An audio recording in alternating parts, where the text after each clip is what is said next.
So before I start, let me just clear one thing out. If you guys haven't read the brochure, you can read it now.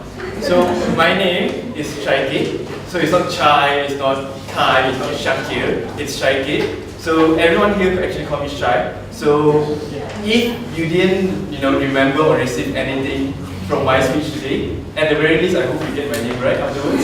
So don't worry, I'm not a shy person. You can just walk up to me and just say hi. Right? I will be there out there, so I would love to share more of my experience with you. Right? So when we speak about the idea of altruism, we tend to always go to the extreme cases. When we talk about altruism, the spirit of altruism, Mother Teresa, Gandhi, Mr. Yunus, right? So it's true. All of them are really, really great role model for us. They sacrifice themselves, they compromise so much for the betterment of the society. They look themselves as secondary, but look at the public as a primary consideration. Right? But at the same time, whether you realize it or not, unconsciously we have formed this kind of stereotypes or myths around social work. We tend to, this kind of myths, right, kind of doesn't resonate well with the general public. So it's indirectly made the public not wanting to involve themselves in social work. So what are these myths I'm talking about, right? So there are three myths I want to speak about today. First, everyone believes that social work is difficult. It's not for a normal human being. You need extraordinary grit. You need to be like superhuman in order for you to be a part of social work, right? So that's the first myth that we always have in the public. Second, we always have this assumption that you need a very personal story, a very personal breakthrough of a certain trauma before you get into the social work. For example, if I were to help out marginalized communities with extreme poverty, I myself come from an extreme poverty family myself. Right? So they have this perspective because of so much of stories, right? You believe that if I don't have the kind of experience and inspiration myself, I shouldn't step into social work. So that's the second myth we have in the market. Third, we do tend to believe that social work is just unattractive and unrewarding. And current society, a lot of them think it's a waste of time. It doesn't benefit them in any ways. So these are typically the three myths we have in the society, and this is something we can't deny. It's very true.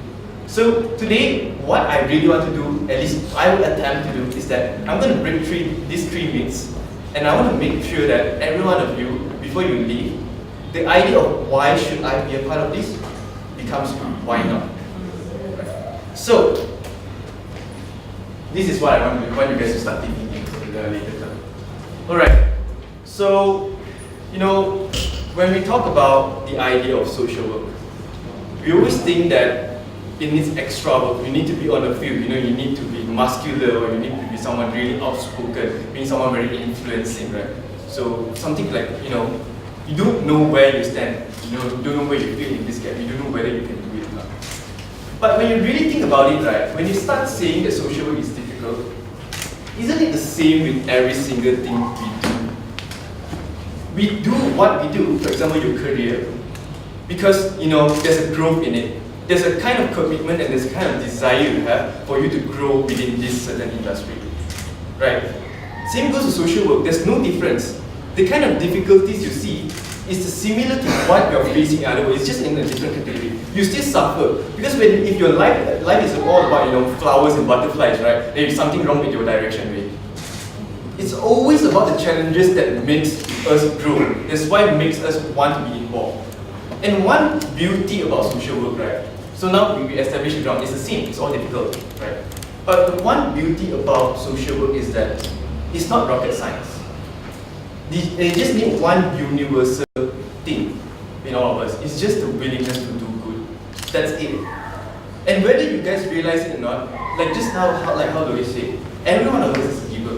Whether you realize it or not, each and every one of you have a certain trait of fact, certain expertise or experiences or your skills that can actually contribute to a social work. Be it educating, be it marketing, be it personal characteristic. All these things, somehow it can be connected to social work, just that you never really look into it only. Just like bring my co-founder example, right, Ping Zi, right? So, you guys have this, might have this, idea that you need to be outspoken before you do social work. But Ping Zi is one of the examples that proves to me that, no, You don't have to be someone to be really outspoken that, you know, you have to speak to everyone about, oh, I'm a volunteer and so on. You know, if I were to drag him here on the stage now, he's going to humiliate us. I mean, that's definitely going to happen, right? So that's what's happening. But what he did was that, just because he has his personal, very approachable and friendly nature, that's what makes him so impactful when it comes to all the social work. That's it. You know, you might not realize it at all. You might just think that, you know, whatever I'm doing cannot connect to social work. It's just that you haven't really looked into it. You always have that skill. Even for me, personally, as an example, right, I'm a very, very technical person. You look at how the way I dress, right, you see like, technical person, this person cannot, you see. And, you know, back in like about 1 year ago, I would never have thought that I would be involved in social work as well. Because all about me is about calculation. I'm from mechanical engineering background, by the way. So I always do calculation, I used to do this kind of formulas. I never would foresee me to be a part of Visible doing what I'm doing. And when I saw Pinzi doing social work, I just started thinking, hey, how can I fill in this gap? And that is why we actually came up with a project called Project Light 2.0. What we are doing now is actually designing a device which can produce both clean drinkable water and light to Orang Asli community in rural area. See, your engineering skills can make so much of impact. It's just that I didn't look into it. So that's why I really want you guys to start thinking now. What sort of skills you have, whether administrative and so on, doesn't matter. What kind of skills you have can actually connect to social impact. So now there's one question you have to wonder after that. Right? I'm going to like leave you guys afterwards, right? You guys have a lot of questions after that. So what I really want to do is, want to break this myth is that social work is not difficult. It's just that you need to find your skills and see how your unique skills can contribute towards social work. So that's the first thing, the myth I'm going to bust now. Right? So another thing, when we talk about social work as well, we think that, you know, we tend to be a sort of like we only move when we're being pushed. We tend to procrastinate a lot. For example, for students as an example, our biggest inspiration and biggest push for us is always our deadline. Right? You give us 14 weeks, we always start on the last week. It's still the same. Right? I think a lot of people can relate here. Right? I'm not the only one here, right? Okay, thank God. Right. So this is very normal. But like in terms of human nature, it's the same. When it comes to doing our work, when it comes to doing good, we always wait till we need to do good. We always tend to sit down and wait and say that, hey, I need an inspiration and fall upon me. Then only like, oh, I need to do good. Or we are waiting for the divine entity, you know, to bless us with certain hardships or trauma. Then we break through it, then it's like, okay, I'm going to come up and start helping people. We keep waiting for a certain thing to happen to us or to our surroundings before start doing social good. But let me tell you the truth here. I think I can speak of most of the people here. Right? We started without such personal stories. We only fell in love with what we do after we involved. Yes, right, yes, it's obvious, agree with it. Thank God. Right, so that's what's happening. So that's a thing that you really have to realize. It's not all about waiting and procrastinating. You just have to take the first step and involve it in the first, then only you realize it. So why is that so, right? We always hear about the problem or ask these issues and so on. We always watch, videos about, such problems, such disasters and everything. But those things, hearing and watching it online, is not the same as you seeing it with your own eyes. It's not the same when you see the real deal right in front of you and you feel so helpless you are. You feel like, so much more we can do, but we didn't do anything. Just one example. When it comes to Orang Asli community in Sarawak, some of the teenagers there, they had to stop school because of their period. They don't have sanitary pad, and the alternatives they only have is to use coconut husk as a tampon. This is something that I think a lot of us didn't realize. But that kind of situation is going towards extreme to that case. And they're not living far, they're in Malaysia. We're not looking at other places like Philippines and so on, even in Malaysia itself. That's already the extent of it. So that's why I'm telling that, don't just sit around and wait for the inspiration. Just involve first. Whether you really want to commit to it or not is another problem, another issue.